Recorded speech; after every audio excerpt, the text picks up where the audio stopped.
Hey everyone, and welcome back to Scandalous Media. It's Angela and I'm here with a huge Coronation Recap video. A lot of things happened, from the cute moments of Prince Louis going viral, to the Wales family grabbing all the attention with their gorgeous outfits, to the newly crowned king and queen, and of course to the privacy-loving couple Harry and Meghan. There is so much to discuss, so if I didn't get to a point that you want me to discuss, let me know in the comments and I'll make a part 2. I'm going to recap the events leading up to the coronation and the coronation itself, as well as the 10 key moments of the coronation. Leading up to the coronation, we saw different members of the royal family participating in different events. Here we have a cute moment of Catherine, the Princess of Wales, saying that she is super excited about the coronation but still has the nerves, and she hopes Prince Louis behaves this weekend, considering Louis has made a bunch of headlines on his own due to his funny reactions and moments during royal engagements. Are the kids excited for the weekend? They're looking forward to it. There's a mix of sort of nerves and anticipation and excitement going on at the moment. So Louis will behave, you think? Yeah, I hope so. Yeah. You never quite know. No, not with kids that young, yeah. And good weather. I think it might be a bit wet, but it's typically British if it is. Fingers crossed. The royals also united at a huge family dinner at Oswald's. The Tyndalls attended along with Andrew and his children, Princess Beatrice and Princess Eugenie and their husbands, Princess Anne and her husband, the Kents, and the Duke and Duchess of Edinburgh. Zara and Mike Tyndall enjoyed a big night out before the King's coronation, partying at a private members venue called the Arts Club until 2 a.m. following a royal dinner. Prince Harry was nowhere to be found, but he arrived in the UK on a commercial American Airlines flight on May 5th, Friday morning. His flight from Los Angeles landed at London Heathrow at 11:23 a.m. Just 24 hours later was the coronation. Now, unlike our worldwide privacy tour couple, I actually care a lot about my privacy and security, which is why I use Atlas VPN. Thank you to Atlas VPN for sponsoring this video. A VPN stands for Virtual Private Network, and with Atlas VPN, you can hide your public IP address, get the best deals while shopping online, and more. Atlas VPN is running a huge discount right now, which means you can get a 3-year subscription for just $1.83 per month, plus 3 months extra with a 30-day money-back guarantee using my link in the description. That is the most affordable deal on the market. Nowadays, you say one controversial opinion and suddenly you got a bunch of fan bases trying to hack you, and using a VPN not only protects you on the internet, but it stops ads and malware, blocks all malicious links, and notifies you when someone is trying to steal your data. It's super easy to use, it took me a few minutes to set up, just pick the country of your choice, connect, and you have this cute superhero guy protecting you online. The best part is you can use a single subscription for an unlimited number of devices. With Atlas VPN, you can keep your Google searches private without having your activity tracked. I do this when I'm booking flights or hotels to avoid price increases. You can also use it to browse streaming content that's not available in your home country, and I love this because with one click of a button, suddenly I'm Canadian and I can watch Pretty Little Liars on Netflix. I also do this when I want to read articles about the royal family that are only available in the UK, so I simply switch over and boom, the article's available. It's a limited time offer. It's the best deal on the market for a 3-year subscription for just $1.83 per month, plus 3 months extra with a 30-day money-back guarantee using my link in the description box. Thank you to Atlas VPN for sponsoring this video.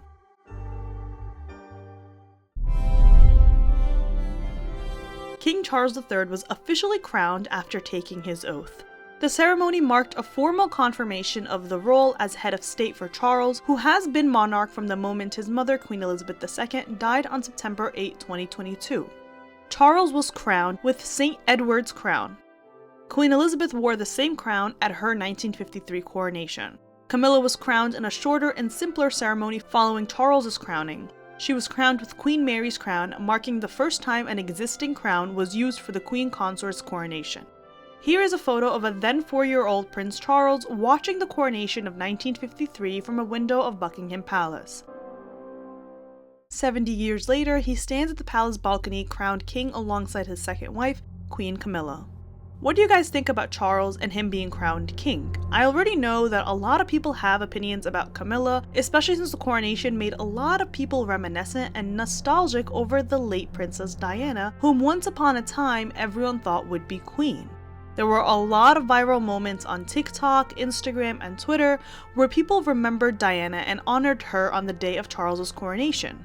Honoring Diana and hating Charles is usually a 2-in-1 package deal, so the new king saw a lot of criticism on social media, with the affair still being a fresh topic for many people.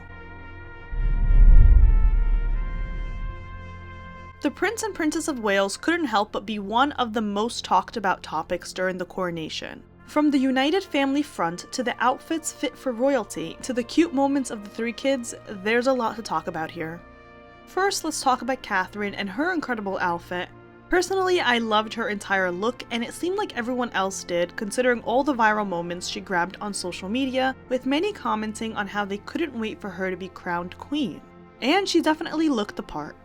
Catherine wore an ivory silk crepe dress and cape by Alexander McQueen that features floral motifs of daffodils, roses, shamrocks, and thistles, representing 4 countries that make up the United Kingdom. She wore diamond and pearl earrings that once belonged to Princess Diana, and the George VI festoon necklace, which was created in 1950 at the request of King George VI for his daughter, then Princess Elizabeth. Catherine wore this beautiful floral headpiece and twinned with her daughter, Princess Charlotte, who also looked angelic in her outfit. Catherine was made a Dame Grand Cross of the Royal Victorian Order by the late Queen in 2019, so she is now entitled to wear the Grand Cross mantles of the Royal Victorian Order. The robe she wore over her gown was made from dark blue silk satin, and it was very regal. I know a lot of people were disappointed when it was announced that they will not be dressing in gowns and tiaras as anticipated like the 1953 coronation, but this was a nice twist on the outfit regulations. What do you guys think? Prince William wore the ceremonial dress uniform of the Welsh Guards. He played a prominent role in his father's ceremony, kneeling before Charles to swear his loyalty in a ceremony known as the Homage of Royal Blood. 9-year-old Prince George made history as he also had a prominent role in the ceremony, serving as an official page boy alongside 7 others. George's participation made him the youngest future monarch to be officially involved in a coronation service. This is historic because both a 4-year-old Prince Charles and an 11-year-old Princess Elizabeth witnessed the coronation ceremonies, but neither participated. The King and the Queen both had 4 pages each, and there are a lot of cute moments where you can see the page boys each holding the King and Queen's historic robes. William, Catherine, Charlotte, and Louis all sat on the first row and were being stared down by Harry from the 3rd row, which I'll talk about next. There were a bunch of cute moments between Princess Charlotte and Prince Louis. Here they are holding hands as they enter Westminster Abbey.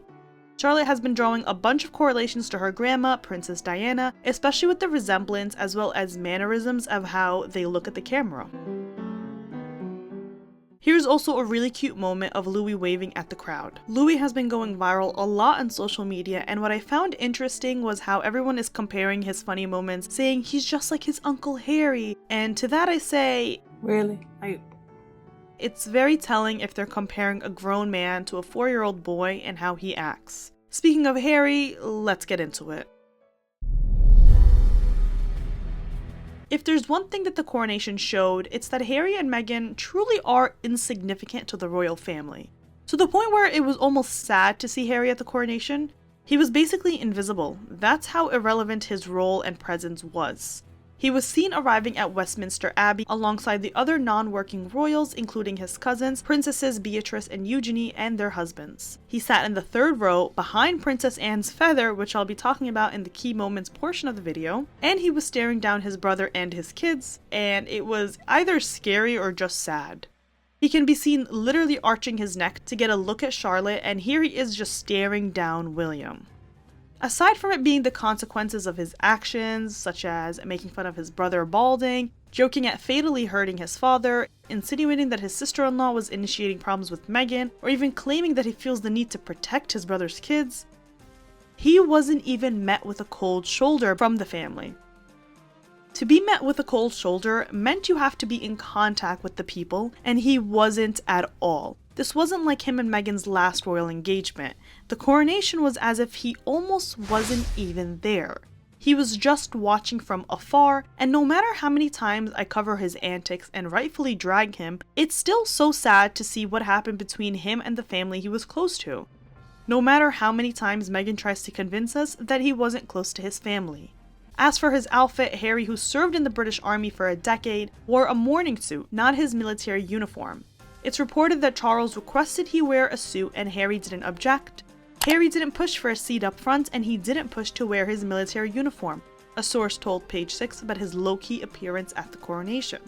I see his publicists are back at it again. Once you attack your home country and your family, you can't be expected additional perks, so yeah.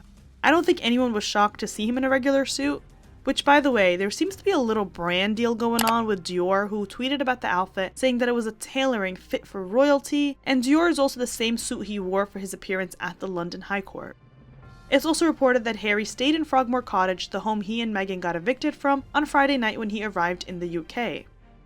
Harry was reportedly booed when he appeared on the big screen early on Saturday morning, according to National World reporter Imogen House, who was at the scene as the crowd jeered.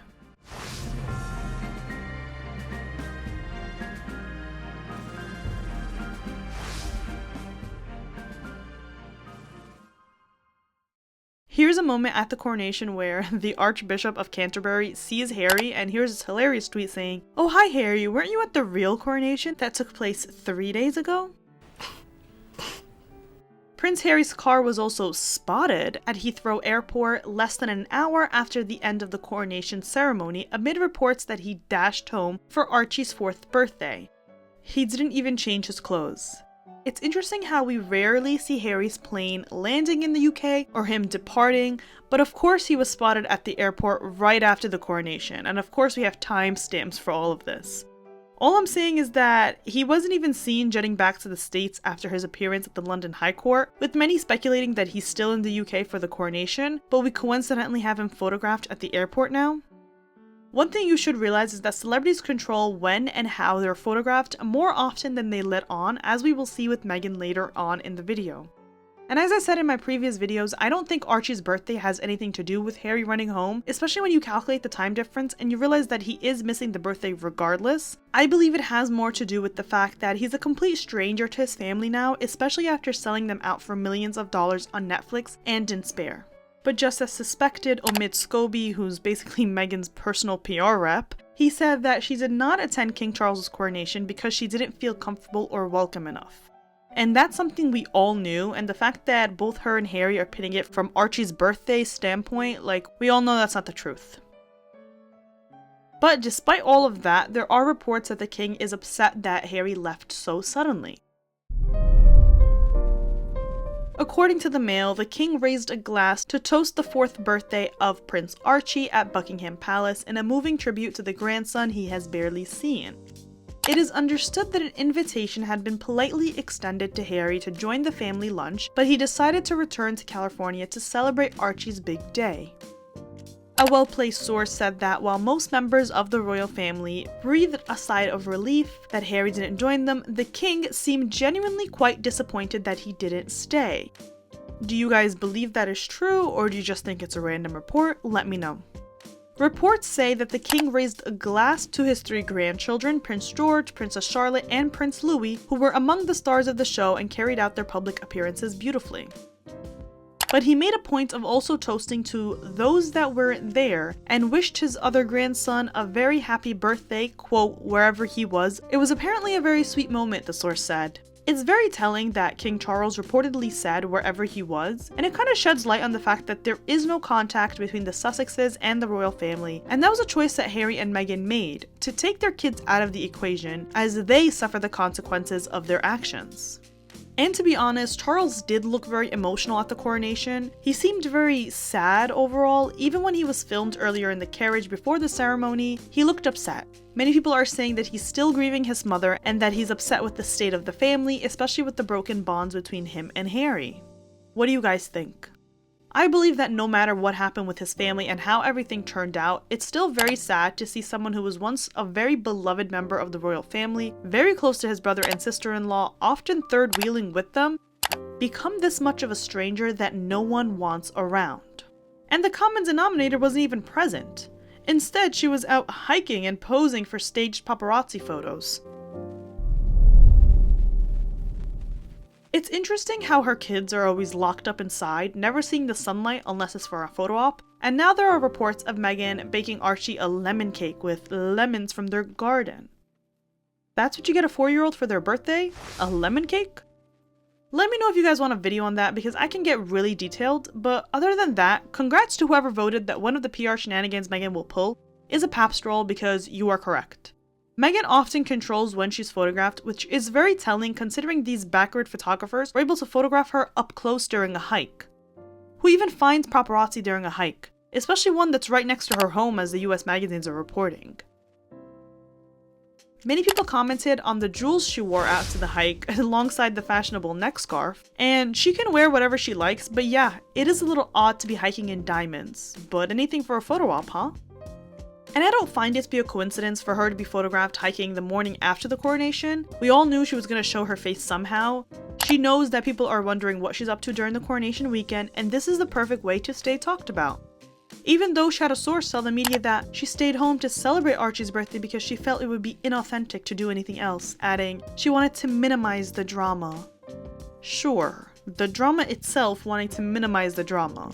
I think it's funny because at the end of the day, the coronation was more successful than anticipated, and it seems to be the final chapter that Harry and Meghan have with the royal family. And now, here are some key moments at the coronation. Number 1. Prince Harry blocked by Princess Anne's feather. Given an updated twist on Meghan Markle being blocked by a candle at the Queen's funeral, Prince Harry, seated in the 3rd row for his father's coronation, was blocked by Princess Anne's feather on her hat, and it was truly hilarious. Do you guys think this was intentionally done? Here's Harry giving the Princess Royal a big smile as she was walking to get seated, and yeah, I'd smile that big too, especially if I need all the friends I can get after trashing my family publicly. Number 2. Prince William swears his allegiance to the king and the crown. A big moment at the coronation was this sweet moment between the king and the future king where William said, "I, William, Prince of Wales, pledge my loyalty to you, and faith and truth I will bear unto you, as your liege man of life and limb. So help me God." King Charles even seemed to get emotional as he said thank you, and William kissed him on the cheek. Number 3. King Charles expressed his desire to be a defender of all faiths. For the first time at a coronation service, leaders and representatives from different faiths and religions are prominent at the service. This was really nice to see, especially from a head of state, and it shows unity with all people, and it is definitely a step forward for the monarchy. Number 4. The Coronation Sucess. A big part of the criticism that the royal family faces is that they're too outdated, no one cares, the monarchy should be abolished, and so on. This has even gotten into the head of Meghan Markle, who believes that she, along with her lack of name recognition roles, was somehow more popular than the royals, and even more so to the point where they needed her for relevancy as she was grabbing all the front pages. This is a true story, go check out my Netflix recap series. I think it was shocking yet reaffirming to see just how successful the coronation was. It was watched by more people than Harry and Meghan's 2018 wedding, with over 20.4 million in the UK alone watching the king get crowned. The crowds were massive and they filled the streets for hours and hours at a time. Social media was through the roof with the palace's viral tweets, viral moments on TikTok garnering millions and millions of likes and views, and so much more. The parallel between Charles's coronation and Queen Elizabeth's coronation was part of the focal point of content on social media going viral. The Wales family was also a big hit, with a lot of people becoming fans of their 3 children due to how relatable they come off. Honestly, the success of the coronation and how well perceived it was exceeded my own expectations, and I think a lot of people thought it was outdated, but truly it was a beautiful representation of the British culture, how far back their history stems, and how we witnessed history in the making. Let me know if you agree or not. Number 5. Not My King protests. The leader of the anti-monarchy group was arrested during the Not My King protests, and this was met with criticism from the public. People were basically saying that they should not have been arrested and you can protest whatever you want. But one thing I should know is that the protests during a huge public event like this can cause issues, especially when there are animals involved, such as this horse who was spooked and crashed into the crowd. Now this could have been a huge issue if there was 10 or 20 horses present.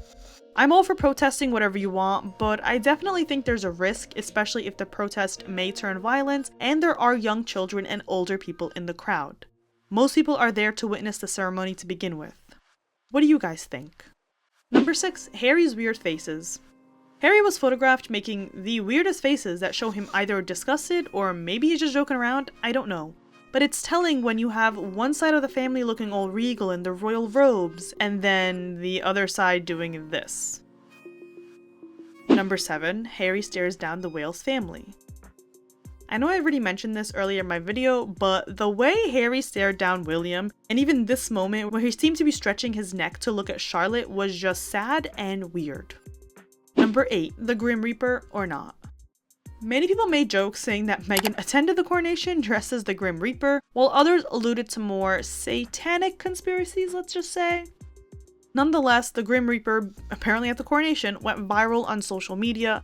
But the truth is, it was a person wrapped in a hooded black robe carrying a long rod who was caught dashing in front of the golden arches within the cathedral on Saturday. Westminster Abbey identified the figure as a verger, a member of the Abbey community who assists with religious services but who is not a member of the clergy. Now, I don't know if this outfit is what's normal for vergers to wear, but let me know if you have any insight in the comments. Number 9. The balcony appearance. King Charles and Queen Camilla posed for the iconic balcony photos at the coronation. Charles was crowned with the St. Edward's crown, but he swapped the headpiece for the imperial state crown for the balcony portion of the day. Prince William and Princess Catherine were also present alongside their children, and more.